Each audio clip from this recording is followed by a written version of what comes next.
하나님 오늘 우리에게 주시는 말씀은 사도행전 27장 22절에서 25절까지의 말씀입니다. 사도행전 27장 22절에서 25절까지의 말씀입니다.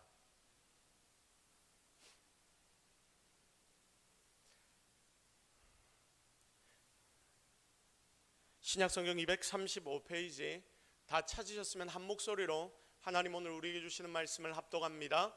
내가 너희를 권하노니 이제는 안심하라. 너희 중 아무도 생명에는 아무런 손상이 없겠고 오직 배뿐이리라. 내가 속한 바 곧 내가 섬기는 하나님의 사자가 어젯밤에 내 곁에 서서 말하되 바울이 두려워하지 말라. 네가 가이사 앞에 서야 하겠고 또 하나님께서 너와 함께 항해하는 자를 다 네게 주셨다 하였으니 그러므로 여러분이여 안심하라. 나는 내게 말씀하신 그대로 되리라고 하나님을 믿노라. 아멘. 자, 바울에게 배우다 우리 삶이 어떠하든지라는 제목으로 하나님의 말씀 증거하도록 하겠습니다. 자, 우리는 매 순간을 살아갑니다. 그 매 순간이 쌓이면 매일이 됩니다. 그리고 여러분 매일매일 살아가는 그 시간들이 또 쌓이면 매 달이 되고 매 달이 매 해가 됩니다. 자, 그렇게 우리의 삶은 쌓여가며 결국 우리의 인생을 만들어갑니다. 이렇게 살아가는 우리의 인생을 살펴보면 항상 그 속에는 두 가지의 삶이 반복되는 것을 발견합니다. 잘 될 때가 있으면 또 잘 되지 않을 때가 있고, 기쁠 때가 있으면 또 슬플 때가 있습니다. 배부를 때가 있으면 어떻습니까? 또 반대로 배가 고플 때가 있고, 우리의 생각에는 모든 것이 좋고 기쁘면 그게 만사형통이라서 좋다라고 생각이 되지만 여러분 그렇지 않습니까? 우리의 모든 삶이 다 잘 되기만 하면 좋을 것인데 나의 주변에 있는 모든 사람들이 다 잘 되는 것을 내가 듣고 그 소문을 들으면 정말 좋을 것인데 누가 어려움과 아픔, 배고픔과 눈물의 시간을 가지기를 원하겠습니까? 그런데 하나님은 굳이 이 두 가지를 함께 주시면서 우리 모든 인생들이 교만하지 않고 하나님을 발견하여서 하나님만 의지하며 살아가도록 만들어 주셨습니다. 그래서 전도서를 통해 하나님 우리에게 말씀하시죠. 뭐라고 말씀하십니까? 형통할 때는 기뻐하고 공고할 때를 기억하라 라고 우리에게 권면하셨습니다. 이 권면대로 여러분 내 삶에 기쁜 일을 만났을 때는 우리가 함께 기뻐하면 되는 것이고, 슬픈 일을 만났을 때는 우리 모두 함께 그리고 하나님과 함께 이 슬픔을 나누며 이렇게 슬픔과 고통에 대해 진지하게 고민하는 시간을 가지면 여러분 그 속에서 숨겨진 하나님의 지혜, 하나님이 우리 인생을 향해 품고 계신 생각을 더 잘 알게 되는 것이고, 바로 그때 우리는 더 성숙한 그리스도인의 삶을 살아가게 될 것입니다. 자, 오늘 본문에 등장하는 사도 바울, 그는 모든 인생을 하나님께 던지면서 방금 제가 말씀드렸던 것처럼 그 인생의 진리와 그리고 인생의 모든 일체의 비결을 깨달았던 사람이 사도 바울입니다. 그렇게 최선을 다해 수고하고 평생을 주님을 위해 애썼습니다. 그리고 오늘 본문에 나타나는 이 사도 바울은 이제 말년이 되었는데 그 마지막이 여러분 평안하면 얼마나 좋겠습니까? 그런데 지금 사도 바울은 어떤 몸이 되었습니까? 죄수의 몸이 되었습니다. 그리고 지금 우리가 읽었던 이 본문은 죄수의 몸으로 로마로까지 이 사도 바울이 연행당하는 모습을 우리는 방금 읽었습니다. 죄수의 몸으로 가이사랴에서 로마로 끌려가게 됩니다. 그런데 여러분 방금 전에 우리가 읽었던 그 본문에서 사도 바울이 죄수와 같은 느낌이 조금이라도 있었습니까? 전혀 없었습니다. 실은 바로 이것이 사도 바울의 꿈과 비전이었기 때문입니다. 사도 바울은 외칩니다. 내가 로마도 보아야 하리라. 내가 로마도 볼 것이다. 그의 꿈이 이루어지는 순간, 그 꿈이 이루어지는 순간이 언제냐면 지금 이 순간, 죄수로 호송되는 바로 그 순간. 여러분 너무 신기하지 않습니까? 드디어 바울은 배로 이동을 합니다. 바울을 호송하는 배의 이 책임자는 백부장 율리오라는 사람이었고, 미항이라는 곳에서 배가 잠시 정박하고 그리고 출항을 시작하는데 선장과 선주의 잘못된 판단으로 베닉스라는 곳에서 유라굴로라는 광풍, 태풍이 이름이 붙어 있지 않습니까? 태풍이라고 생각하시면 될 겁니다. 이 유라굴로라는 광풍, 폭풍우를 만나게 됩니다. 여러분, 그런데 이 폭풍우가 너무 강해서 정말 14일 동안 배 안에서 사투를 벌였다라고 말씀은 기록해 놓고 있습니다. 여러 날 동안 해도 별도 보지 못하는데 그 바닷가에서 도움의 손길이 도대체 어디 있겠습니까? 아무도 도울 수 없는 그 바다 한복판에서 폭풍우와 싸우는 이 배 한 척, 언제 가라앉아도 이상하지 않을 그런 상황을 바울과 그 배의 모든 사람들은 만나게 된 것입니다. 배는 고픕니다. 지치고 상했습니다. 이제 내 몸에 힘은 하나도 없습니다. 그런 가운데 큰 풍랑은 끊임없이 몰려옵니다. 잠시라도 쉴 시간이라도 있으면 내가 쉬었다가 다시 힘을 내어 폭풍과 싸워 나가겠는데 이제는 그런 쉴 시간도 없고 모든 것이 다 번아웃이 되어버렸습니다. 모두가 다 죽었다 생각이 됩니다.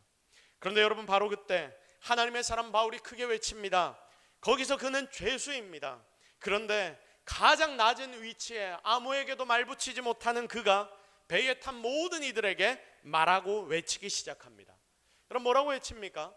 여러분, 안심하십시오. 우리 중에 죽는 이는 아무도 없을 것입니다. 단지 배만 좀 손상을 받을 것입니다. 우리의 생명은 하나님께서 지켜주실 것입니다. 하나님이 어젯밤 꿈속에 하나님의 사자를 나에게 보내셔서 말씀하셨는데 분명 하나님의 말씀대로 여러분은 살아나게 될 것입니다. 여러분, 걱정하지 마십시오. 지금 사도 바울은 어떤 상황 가운데 있습니까? 죄수의 상황이죠. 그리고 무엇을 만났습니까? 큰 풍랑을 만났습니다. 풍랑 중에도 가장 큰 풍랑을 만났습니다. 자기도 힘들까요? 힘들지 않을까요? 힘듭니다. 나도 죽을 것 같습니다. 더구나 배 위에 있기 때문에 한순간에, 여러분, 이건요, 배가 한 번만 기울어버리면 모든 것이 끝납니다. 그런데 그 속에서도 그는 조금도 흔들리지 않고 오히려 소망을 가지고 그 배에 타고 있는 모든 사람들을 위로합니다. 위대한 인생 아닙니까? 사랑하는 성도 여러분, 이 바울의 모습이 너무 대단하고 멋지다 싶은데 여러분, 적어도 우리가 성도라면, 여러분이 예수 믿는 자들이라면 이 바울과 같은 삶을 이 땅 가운데 살아야 하는 줄로 믿으시기를 바랍니다. 사도 바울에게 모든 환경은 사실 같은 의미입니다. 그의 삶의 순풍이 다가오든지 아니면 힘들고 어려운 광풍을 만나든지 어떤 상황에도 그는 요동하지 않았습니다. 그러니 변함없는 인생, 모든 순간조차도 누릴 수 있는 인생이 되었던 것입니다. 그러면 성도 여러분, 왜 바울은 이렇게 살 수 있었습니까? 왜 바울은 이렇게 살았습니까? 풍파 많은 인생 사는 우리도 이 바울의 모습만을 제대로 배우고 우리도 지금 이 땅에서 그렇게 살아간다면 바울과 같이 정말 멋진 삶을 살지 않겠습니까? 그러므로 이 시간 순풍이든 광풍이든 어떤 상황을 만나든 변함없는 인생, 승리하는 인생을 살아갈 수 있는 비결, 바로 그것을 오늘은 말씀을 통해 우리가 함께 살펴보려고 합니다. 그 속에서 하나님이 주시는 지혜를 깨달아 여러분도 그런 인생 되기를 기대하고, 그리고 여러분의 삶에 진짜 하나님의 능력이 나타나는 놀라운 은혜의 삶 살아가기를 예수 그리스도의 이름으로 축복합니다. 첫 번째 이 바울의 비결이 무엇이냐? 하나님이 바울과 함께 하셨다. 실은 이게 핵심이죠. 하나님이 누구와 함께 하셨다? 바울과 함께 하셨다. 바울은 누구와 함께 했다? 하나님과 함께 했다. 여러분, 이 자리에 저기에 하나님이 바울과 함께 하셨다라고 적어놨는데 바울 자리에 여러분의 이름을 한번 넣어 보십시오. 그리고 그렇게 해서 한번 우리 고백해 보도록 하겠습니다. 시작. 하나님이 반하놀과 함께 하셨다. 정말입니까? 정말 여러분의 삶의 한순간도 하나님과 함께하지 않는 시간이 없기를 주님의 이름으로 축복합니다. 다른 것이 중요한 게 아니에요. 이것만 잘 붙잡으면 여러분도 분명히 변함없이 승리하는 삶을 살아가게 될 줄로 믿습니다. 23절 말씀을 한번 같이 보겠습니다. 같이 한번 읽겠습니다. 시작. 내가 속한 바 곧 내가 섬기는 하나님의 사자가 어젯밤에 내 곁에 서서 말하되. 아멘.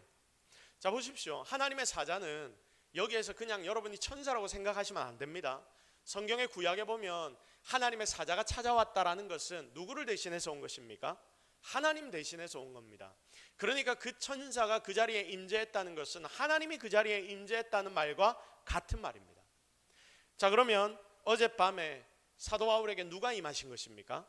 하나님이 임하신 거죠. 자, 하나님이 죄수 바울을 찾아오셔서 직접 말씀하셨습니다. 하나님은 바울이 어려운 순간순간 바울을 찾아오셨습니다. 바울이 넘어지고 쓰러지려고 할 때마다 하나님은 바울을 찾아오셨습니다. 그리고 바울의 손을 꼭 붙잡고 하나님의 계획을 알려주셨고, 그리고 심지어 바울은 삼중천까지, 그 천국까지 올라가서 그 놀랍고 신비한 것을 보고 내려왔습니다. 하나님은 그에게 계속해서 위로를 주셨고 소망을 주셨습니다. 살 길을 가르치셨고 살 길을 열어주셨습니다. 그분이 누구냐? 바로 사도 바울의 하나님, 그리고 지금 이 자리에 있는 여러분의 하나님이신 줄로 믿습니다. 그러니 성도 여러분, 바울에게 그 하나님이 보이니까, 바울이 힘들고 어렵지만 그 상황 가운데 하나님이 보이니까 두려워하려고 해도 두려워할 수 있겠습니까? 두려움이 없는 거예요. 저희 집에 자녀가 둘이 있습니다. 이 두 아이가 저희가 한 번씩 신방을 가고 할 때 이 아이들을 놔두고 가니까 이 아이들이 한 번씩 자기 둘이 있는 것에 대한 겁이 납니다. 그래서 저희에게 전화를 해서 아빠 어디야, 엄마 어디야 계속해서 질문을 합니다. 자, 그런데 저희가 밖에 나가 있으면 걱정하고 두려워하는데 저희가 집에 딱 들어오면 그때 그 걱정이 어떻게 됩니까? 사라져 버립니다. 아무것도 없어져 버립니다. 엄마 아빠 걱정했어, 엄마 아빠 무서웠어, 그런데 지금은 무섭지 않아. 이 이야기가 나오는 거예요. 왜입니까? 누가 이 아이들과 함께 하기 때문에? 엄마 아빠가 함께 하기 때문에. 여러분, 걱정 근심이 사라지는 거죠. 하나님도 똑같지 않습니까? 여러분의 삶에 만약에 아버지이신 하나님께서 함께 하기만 하신다면, 여러분의 눈에 하나님이 보이기만 하신다면 여러분 걱정할 수 있겠습니까? 걱정 못합니다. 하나님이 우리의 눈에 빤히 보이기 때문입니다. 성도 여러분, 하나님만 나와 함께 하신다면 순풍이 불든 광풍이 불든 우리 인생은 전혀 문제될 것이 없습니다. 이건 믿습니까? 하나님이 그 모든 것들을 다스리고 계시기 때문입니다. 그러나 아무리 순풍이 불고 콧노래를 부르면서 항해한다 하더라도, 아무리 우리의 주변의 분위기가 좋다 하더라도, 여러분, 하나님이 함께 그곳에 거하지 않는다면, 안 도우신다면 그 인생 요만한 걸로도 다 무너져 버리는 것이 바로 우리의 인생이 되는 겁니다. 그러므로 중요한 것은 이것입니다. 지금 내 상황이 얼마나 힘들고 어렵냐 이게 아니라 하나님이 지금 나와 함께 계시느냐 그렇지 않으냐. 하나님께 오늘 여러분의 모든 소망이 있기를 주님의 이름으로 축복합니다. 자, 그래서 우리 한번 다 같이 고백해 볼까요?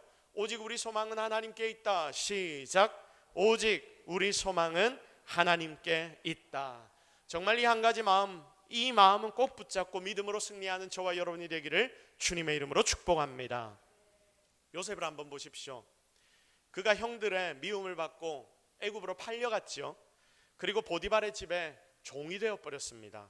처음부터 그 집의 총무가 아니었습니다. 처음에는 가장 낮은 종, 바닥을 닦고 쓸고 취급도 받지 못하던, 인간 취급받지 못하던 그런 종의 자리에 요셉은 있었습니다. 그런데 성경을 보면 뭐라고 기록이 되어 있는지 아십니까? 하나님이 그와 함께 하셨다. 하나님이 그와 함께 하셨다. 그러니까 하나님이 함께 하시니까 요셉은 절대로 외롭지 않았습니다. 결코 힘들지 않았습니다. 억울한데도 거기서 최선을 다해 일할 수 있었던 것입니다. 여러분, 힘듭니까? 어렵습니까? 왜 힘들고 왜 어렵습니까? 하나님이 지금 나와 함께하는 게 여러분에게 느껴지지 않아서 아닙니까? 그러므로 오늘 이 시간 여러분 가운데 하나님이 함께 하신다는 확신이 가득 차지기를 주님의 이름으로 축복합니다. 결국 그래서 요셉은 하는 일까지 하나님이 도우시니까 복을 받아 그 집의 총무가 되었고, 그 집 보디발의 집도 요셉 때문에 복을 받는 집이 되었던 것입니다. 하나님 함께 하시니까 하나님이 요셉에게 복을 주시려고 이 보디발의 집에까지 복을 주십니다. 이게 놀라운 일입니다. 요셉이 들어온 날부터 보디발의 집은 복 받습니다. 하나님이 함께 하시는 자는 가는 곳마다 하나님이 함께 해주십니다. 그러니 그가 가는 그 공간 자체에 하나님의 복이 임하는 거예요. 우리는 그걸 믿어야 합니다. 그러므로 하나님이 함께하는 자는 무엇이 되냐면 축복의 통로, 복 그 자체가 되는 것입니다. 사실 이 상황은 유라굴로라는 폭풍을 만나서 배는 파손하고 모든 사람들은 죽는다, 여러분 이게 보통의 이야기입니다. 지금 이 사도 바울이 이 배의 상황만을 딱 본다면 이 배는 유라굴로라는 태풍을 만났고 그 태풍 가운데 십며칠을 지냈고 여러분 그만큼이나 태풍 속에 있는데 배가 살아남을 수 있겠습니까? 그것도 지금처럼 강력한 배가 아니라 작은 배인데 여러분 그래서 아마 이 배는 파선하고 모든 사람은 죽었다. 더 이상 그 배를 찾아볼 수 없었다. 이게 보통 현실입니다. 그 폭풍은 그만큼이나 강력했습니다. 그런데 여기 배 위에 276명의 생명과 배는 살아나게 됩니다. 그 이유는 다른 게 아닙니다. 누구 때문입니까? 누구 때문입니까? 바울 때문에. 그 배에 탔던 한 사람 누구 때문에? 바울 때문에. 바울이 이 배를 타고 있었기 때문에 그 배는 살아나게 되었던 것입니다. 오늘 이 시간, 오늘 여러분 가운데 이런 하나님에 대한 여러분 자신에 대한 자부심이 생겨나기를 기대합니다. 여러분 때문에, 나 때문에 이런 일들이 내가 가는 곳마다 나타나게 되기를 바랍니다. 이게 진짜 그리스도인의 모습이기 때문입니다. 하나님은 의인 한 명 때문에 나라를 살리고 세우십니다. 이 대한민국을 보십시오. 이 대한민국의 발전은 세계 그 어떤 나라에서도 유례를 찾을 수 없는 발전입니다. 이 세계를 다 둘러보십시오. 대한민국처럼 빨리 100년 만에 이렇게 놀라운 발전을 한 나라가 있었던가요? 아무데도 없습니다. 정말 놀랍지 않습니까? 그래서 우리는 이것에 대해서만이라도 자부심을 가져야 합니다. 그런데 여러분, 이 발전이 그냥 온 것입니까? 우리나라가 놀라운 발전을 한 것이 한 가지가 더 있는데, 우리나라가 발전한 그 시기에 뭐가 발전했냐면 이 기독교가 발전했습니다. 여러분, 이 교회와 이 나라의 발전은 뗄래야 뗄 수 없습니다. 하나님 앞에 엎드려 기도하는 성도들이 많아지니까 사회도 경제도 함께 발전할 수밖에 없었다. 여러분, 이것은 성립이 되는 등식이 되는 것입니다. 여러분 혹시 류태영이라는 박사님을 아십니까? 아직까지 살아 계시더라고요.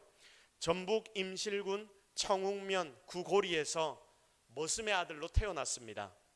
머슴의 아들로 태어났으니 아무런 것도 교육의 혜택도 받지 못하는 자가 이 사람입니다. 그런데 단독으로 서울에 유학을 옵니다. 그리고 그곳에서 공부를 했습니다. 모두가 다 공부할 필요 없다 하지 말라고 이야기했지만 그는 공부했습니다. 대단한 인물입니다. 위키피디아에 검색해보면 이 내용들이 쭉 나옵니다. 이래저래 말들이 많지만 어쨌든 우리나라 경제 발전의 시작을 말하면 유신정권 때 새마을 운동을 우리가 꼽을 수 있지 않습니까? 사실은 새마을 운동이 우리나라의 이 발전의 시작이라 말할 수 있습니다. 그때 청와대의 새마을 운동 담당 비서관실에서 일했던 사람, 새마을 운동을 기획하고 대통령에게 이 새마을 운동을 하자고 제시했던 사람, 바로 그 사람이 누구냐면 이 류태영 박사입니다. 이분이 굉장히 철저한 기독교인인데 뼛속까지 기독교 정신으로 일으킨 운동이 새마을 운동입니다. 어릴 때 너무 가난해서 소나무 껍질, 칡뿌리, 도토리로 배를 채우면서 그렇게 살아가다가 5학년 때 마을에 교회가 개척이 되었는데, 첫 번째 교회가 그 마을에 개척이 되었는데 그곳에서 예수님을 믿기 시작했고, 그리고 처음 믿을 때부터 이 아이가 초등학교 5학년 때부터 새벽 기도를 참석했다고 합니다. 고등학교를 그가 졸업하면서 5가지의 자기의 생활 목표를 정했는데 그것으로 평생을 살았습니다. 그런데 그 5가지의 그의 생활 목표 중에 첫 번째가 무엇인지 아십니까? 첫 번째, 모든 일은 주 안에서 주님을 위해 한다. 우리 인생의 창조의 목적을 그는 첫 번째 목적으로 삼고 세상을 살았습니다. 하나님 앞에 이 목표를 놓고 간절히 기도했고, 그리고 건국대학교 야간부에 입학을 해서 4년을 고학으로 일을 하면서 그렇게 열심히 공부를 해서 졸업을 하고 학사 편입을 해서 처음에는 한국성서대학교에서 신학을 전공하고 졸업을 했습니다. 그리고 농촌을 살리기 위해서 기도하다가 덴마크라는 곳에 가서 유학을 하면 좋겠다라고 생각이 되어서 농촌을 살리는 방법을 그곳에서 배워야 되겠다. 덴마크가 농촌이 잘 되어 있다고 합니다. 그래서 그걸 위해서 하나님께 길을 열어달라고 계속해서 기도를 하기 시작했습니다.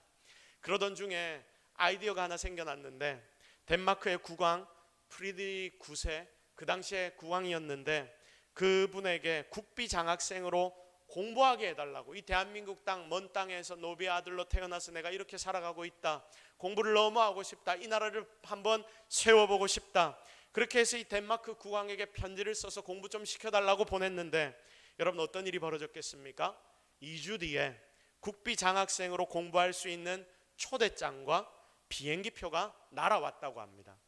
덴마크의 코펜하겐 대학에서 농촌사회 개발사를 연구했고 귀국에서 초대 새마을운동 담당관으로 일하게 되었습니다.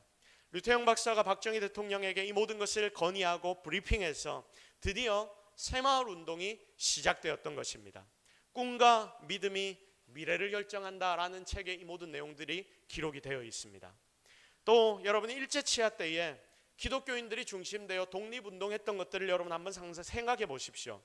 3.1운동은 기독교가 이 나라에 어떤 위치를 차지했는지를 확실히 보여주는 계기가 되었습니다. 당시에 한국 인구가, 이 대한민국 땅의 인구가 몇 명이었냐면 1600만 명이었는데 1600만 명 중에 기독교인이 몇 명이었는지 아십니까? 20만 명이었다고 합니다. 그러니까 1%가 조금 넘는 인원수가 기독교인, 그 당시에는 예수 믿는 사람이 거의 없었다는 것입니다. 그런데 보십시오. 1%, 1.5%, 100명을 모아놓으면 그 100명 중에 1명이나 2명, 1명 정도가 예수 믿는 그 시대에 이 1%의 기독교인들이 어떤 일을 했냐면 독립선언서에 서명한 34민 민족 대표 중에 기독교 대표자가 몇 명이었는지 아십니까? 16명이었습니다. 그리고 참고로 불교, 이 나라의 불교 지도자는, 거기에 사인한 불교 지도자는 2명이었다고 합니다. 3.1운동을 점한 48인 지도자 가운데는 24명이 기독교인이었다고 합니다. 여러분, 뭐 그럴 수 있지가 아닙니다. 대단한 일입니다. 지금처럼 기독교 인구가 많았다면 이게 당연한 일이지, 인구 비율을 봤을 때 그게 당연한 일이야 라고 말할 수 있지만 나라 전체의 인구 중에 1.5%, 1%밖에 되지 않는 사람들, 100명 중에 1명이 예수 믿는 때에 독립운동의 30%에서 50%를 이 기독교인들이 감당했다는 것입니다. 일반 성도들도 점점 더 많이 독립운동에 계속해서 참여했습니다. 당시에 체포 투옥된 사람들이 9,458명이었는데 그 중에 기독교인들이 2,087명, 22%가 차지했다고 합니다. 성도 여러분, 보십시오. 이 나라의 여러 가지 중요한 순간에 여러분이 1%밖에 되지 않는 기독교인들이 어떤 영향을 미쳤는지 한번 보십시오. 하나님 앞에 제대로 서 있는 기독교인들이라면, 진짜 제대로 예수 믿는 자들이라면 그들을 하나님은 사용하십니다.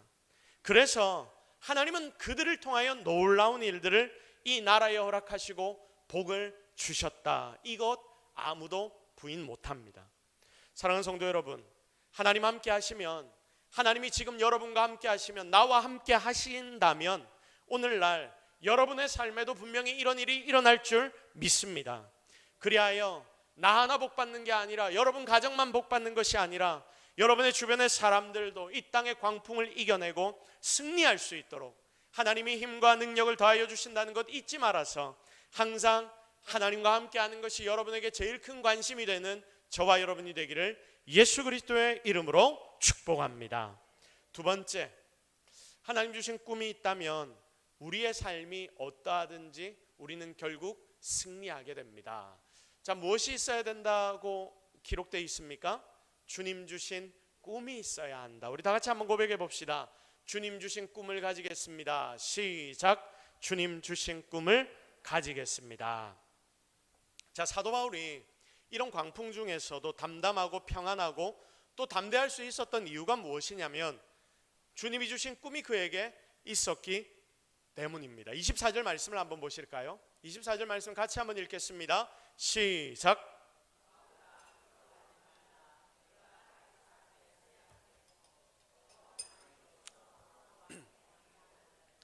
내게 주셨다 하였으니. 아멘. 자, 보십시오. 하나님 말씀하십니다. 바울아, 두려워하지 마. 네가 결국은 가이사 앞에 서야 돼. 너는 가이사 앞에 서야 할 거야. 설 거다. 그러니까 그때까지는 어떻다? 너 죽는다, 안 죽는다? 안 죽는다. 안 죽는다. 자, 우리 한번 따라해 볼까요? 나는 안 죽는다. 시작. 나는 안 죽는다. 자, 왜 안 죽습니까? 하나님 사명이 여러분에게 있으면 절대로 안 죽습니다. 자, 그래서 거기에 덤으로 여기 배에 탄 사람들도 다 내가 너에게 선물해 줄게. 지금 하나님이 이렇게 말씀하시는 겁니다. 하나님이 비전을 그에게 보여주십니다. 너 그 가이사라 앞에서, 결국 로마 앞에서, 로마 법정 앞에서 서게 될 거야. 너 그래서 절대 안 죽어. 너 절대 죽지 않아. 저는 이 말씀이 참 마음에 듭니다. 왜냐하면 마치 불사조처럼 이 말씀만 보면 다시 살아날 수 있을 것 같기 때문입니다. 우리는요 절대 죽지 않습니다. 잠시 잠깐 넘어지고 쓰러질 수는 있지만 절대 죽지 않습니다. 무엇 때문이냐면 하나님, 우리 하나님이 주신 그 소망, 우리 하나님이 주신 그 비전 때문에. 성도 여러분, 저와 여러분은 정말 사명이 있으면 절대로 죽지 않는다는 것을 끝까지 믿으시기를 주님의 이름으로 축복합니다. 성도 여러분, 하나님은 이미 바울을 찾아오셔서 그에게 비전을 주셨습니다.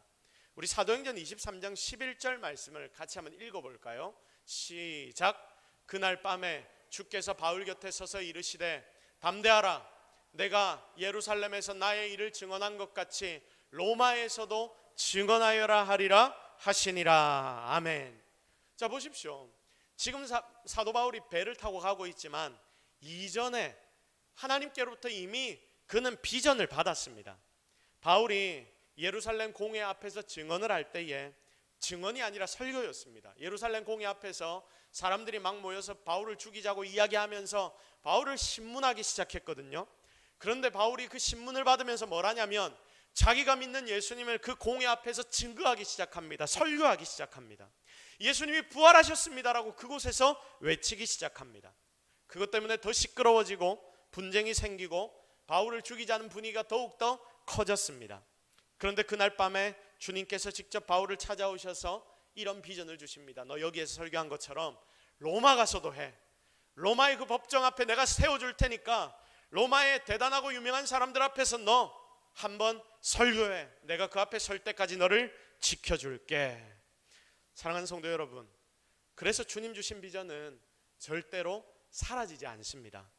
그 비전을 이루시는 분은 바로 하나님이시기 때문입니다. 그러니 중간 과정에서 아무리 폭풍우가 몰려오고 배가 난파된다 하더라도, 설령 다른 사람이 다 죽는다 하더라도 나는 안 죽는 거예요. 누구 때문에? 하나님 때문에. 하나님 주신 비전 때문에.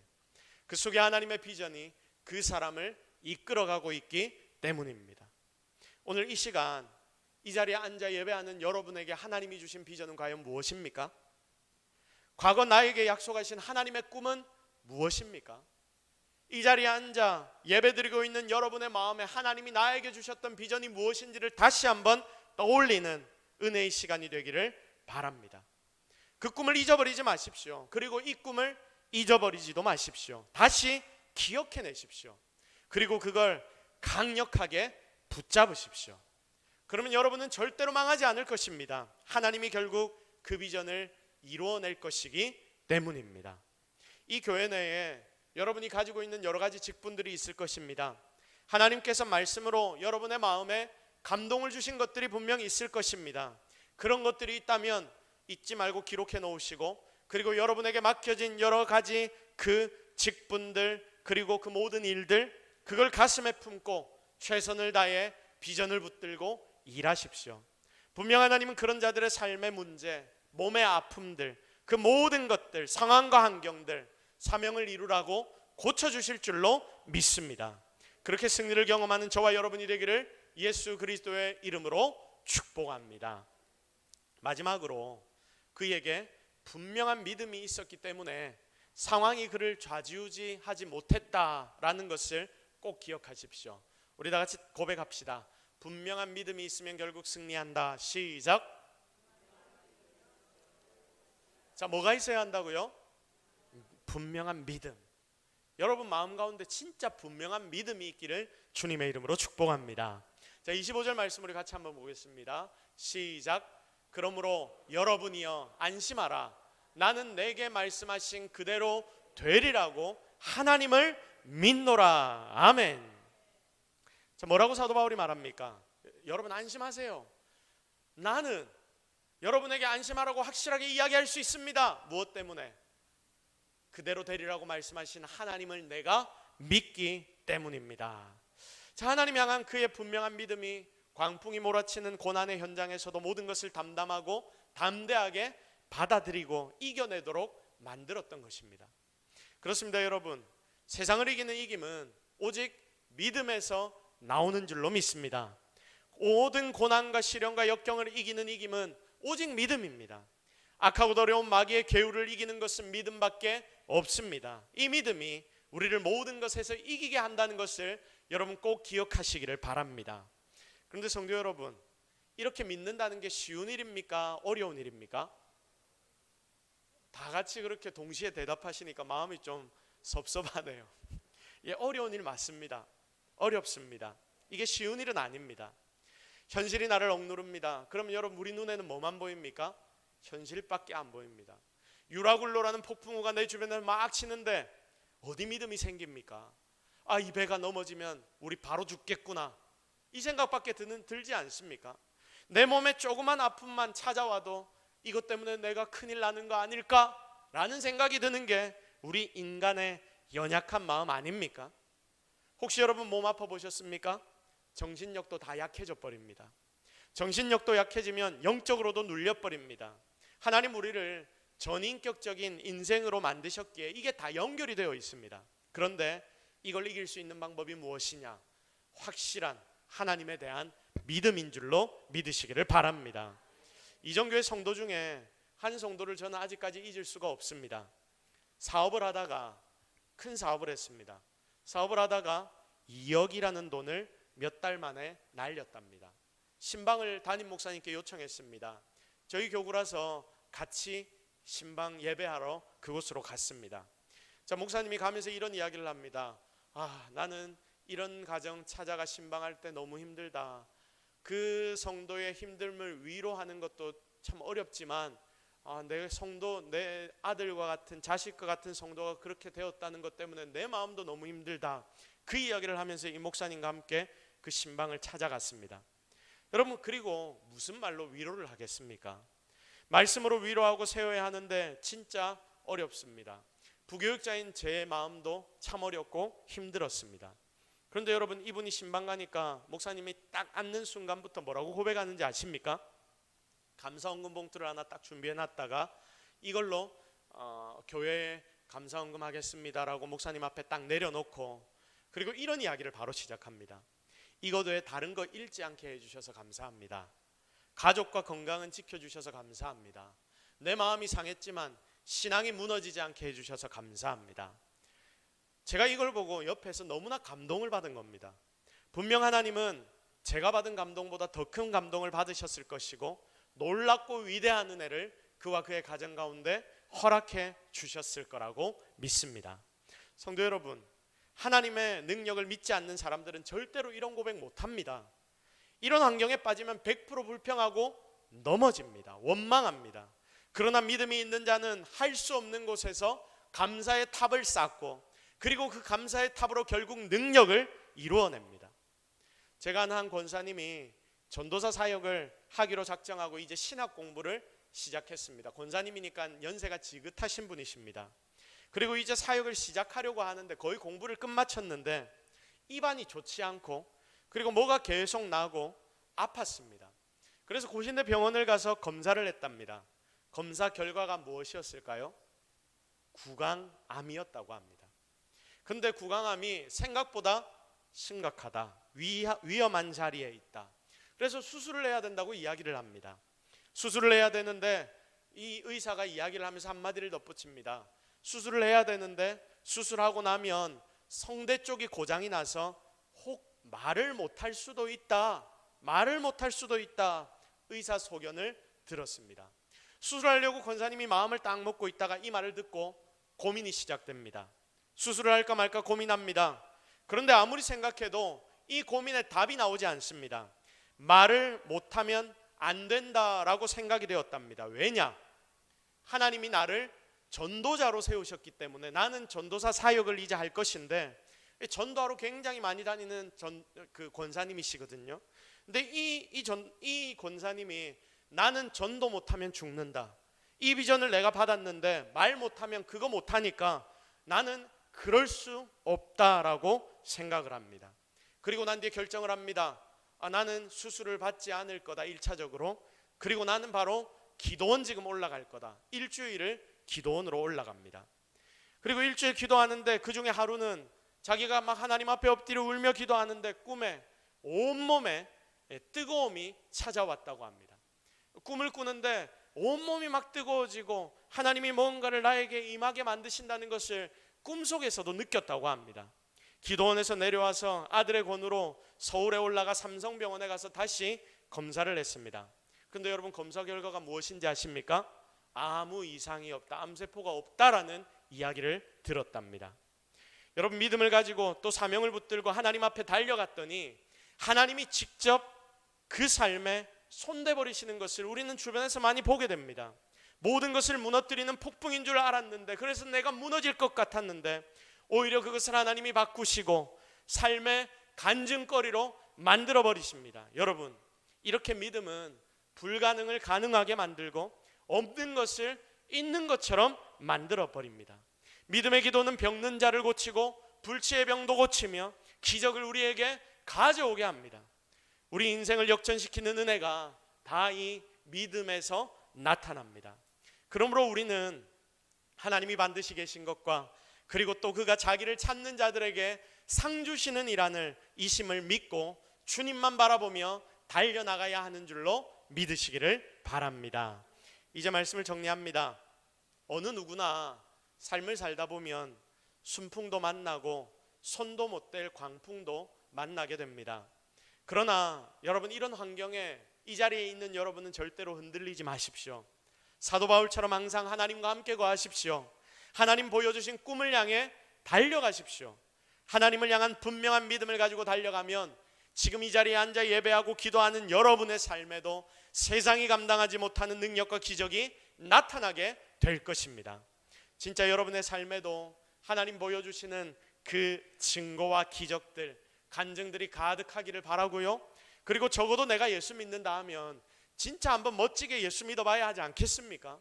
여러분의 삶에 이런 능력과 기적이 나타나게 되기를 주님의 이름으로 축복합니다.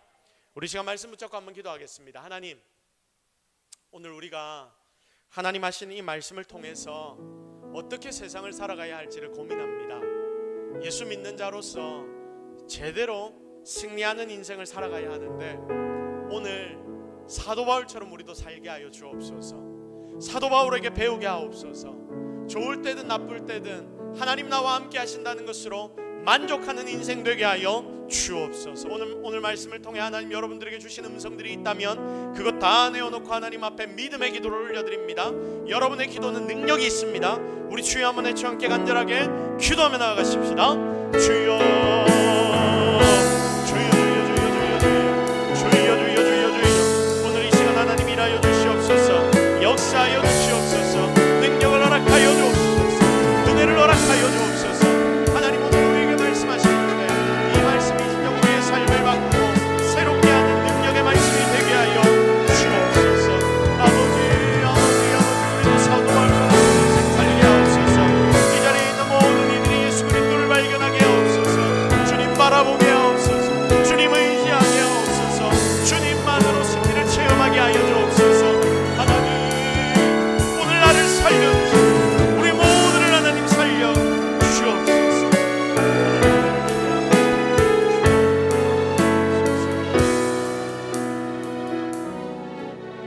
하나님, 이 땅을 살아가다 보면 참 많은 일들을 우리가 맞닥뜨립니다. 때로는 기쁘고 즐거울 때도 있지만 때로는 너무 버거워서 내가 어떻게 할 수 없는 상황과 환경 가운데 내가 마치 밀려 들어가는 것처럼 절벽 끝에 선 것 같은 생각이 들 때도 얼마나 많은지 모릅니다. 그런데 하나님, 그때마다 우리 넘어지지 않게 주님이 붙잡아 주옵소서. 하나님을 의지하고 바라는 자에게 하나님은 어떤 상황과 환경 속에서도 능력을 주신다라고 말씀하셨는데 오늘 이 말씀 붙들고 믿음으로 승리하는 우리 모든 성도들이 되게 하옵소서. 혹시 마음에 여러 고민들을 가지고 이 자리에 나온 자들이 있다면 하나님이 그들의 마음 가운데 찾아가셔서 정답을 알려주시고 주님만이 정답이란 것을 정확하게 보여주옵소서. 역사하신 하나님 의지하고 기대하오니 주님이 오늘 우리와 함께 하실 줄로 믿사옵고 예수 그리스도의 이름으로 기도드립니다. 아멘.